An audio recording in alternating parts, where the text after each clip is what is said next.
டேய் என்னடா திங்கிங்? ஓ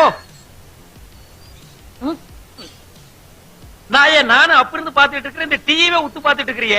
இவர் பெரிய கேடி நாயுடு, சிங்கிள் டீ ஆராய்ச்சி பண்றாரு. அதுல இந்த டீய எப்படி குடிக்கிறதுன்னு திங்க் பண்ணிக்கிட்டு இருக்கேன். இப்ப பார், இப்படி எடுத்து இப்படி வச்சு இப்படி குடிக்கணும். குடிச்சிட்டீங்களா? ஆராய்ச்சி பண்ணி இல்ல டீ போச்சு எழுதி போனாயே. குடிச்சிட்டீங்களா? ஆமா. அதுல ஒரு பள்ளி விழுந்து நடந்துச்சு, அதை எடுத்து போட்டுட்டு குடிக்கலாமா வேணாமான்னு யோசனை பண்ணிக்கிட்டு இருந்தேன். ஏன்னா பள்ளி விழுந்த டீய குடிச்சா அடுத்த 5 நிமிஷத்துல செத்து போயிருவாங்களாமே. அப்ப நீங்க செத்து போயிருவீங்களானே?